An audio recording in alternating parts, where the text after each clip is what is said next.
What's up, fight fans? This is Kurt DeVille with Counterpunch Boxing News, and I have some new news concerning Eddie Hearn, Deontay Wilder, Andy Ruiz. Get this.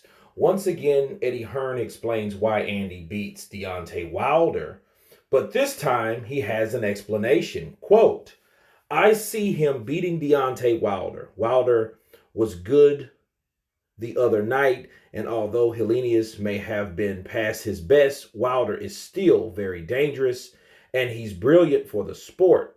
But Andy Ruiz is a warrior. He won't mind standing in front of Wilder. He's got that low style where he comes in over the top, and sometimes Wilder doesn't like that. Let me counterpunch.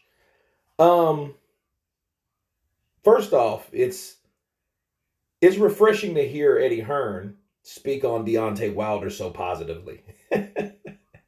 That's a huge 360 from 2018, isn't it? I mean, it was before, hey, nobody knows who he is. Hey, do you know Deontay Wilder? Who is this guy? I never heard of him. He's just some guy from Alabama.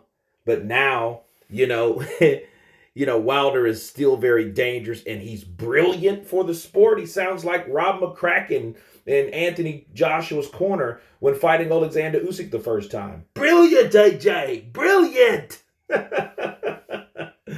But now he's brilliant for the sport. Now, moving on.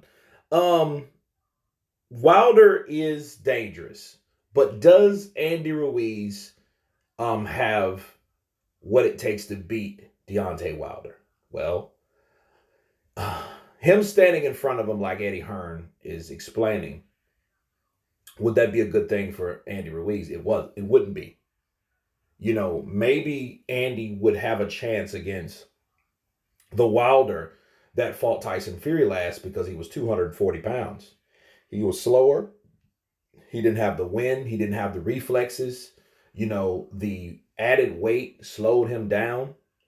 He could probably do something with that particular Wilder, with the rapid hand speed that Andy does have. He does have fast hands, and he loves to scrap it and mix it up.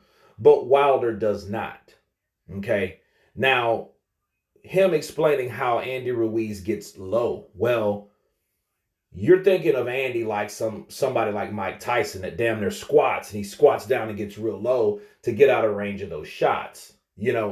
Andy doesn't get that low. He's shorter. He's a shorter heavyweight. He's probably about 6 foot, maybe 6'1". But, he doesn't get low enough to avoid certain punches.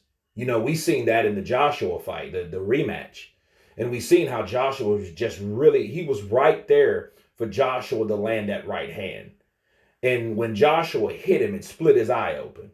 What do you think Wilder's going to do with his right hand? That's the thing you ask yourself.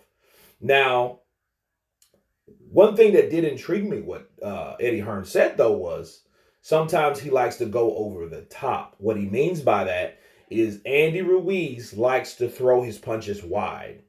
Does Deontay Wilder like that? No, he doesn't like that, but neither does anybody else. I think, those wide punches are targeted to go around the block, around the shield, around the gloves when the fighter has the mitts up high, okay, in the high guard. But there is a such thing as going too far, around that guard, past the ears, to the back of the head. That's no good, okay? And I think and it's going to take a good referee to discern whether those shots are going too wide or if they're legal, because there is a thin line, and a lot of people don't like to consider the fact that, fighters do punch illegal, and it's up to the referee to enforce the rules that are already put in place, okay?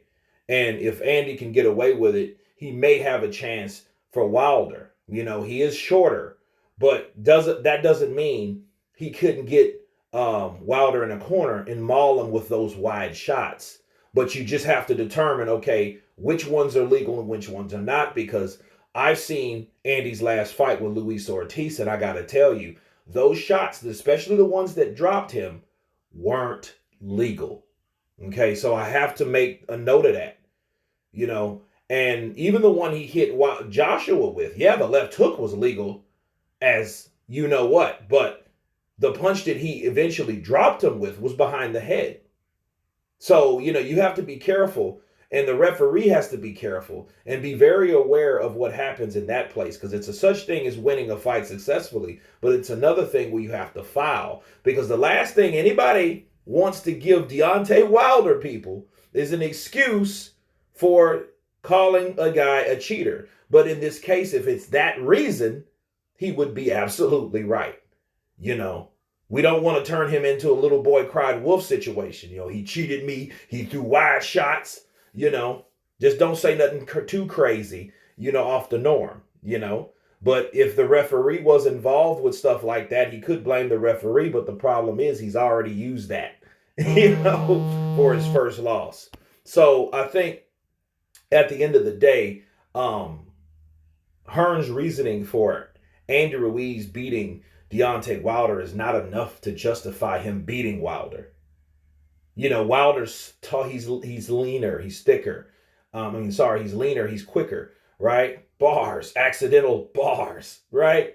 And I think he's faster, and that's what makes him dangerous, because he can hit the target. And if he hits Andy just right, Andy could be just like all those other guys, Spilka, Dominic Brazil, Tyson Fury even. He can be on that canvas looking up at the shining bright lights.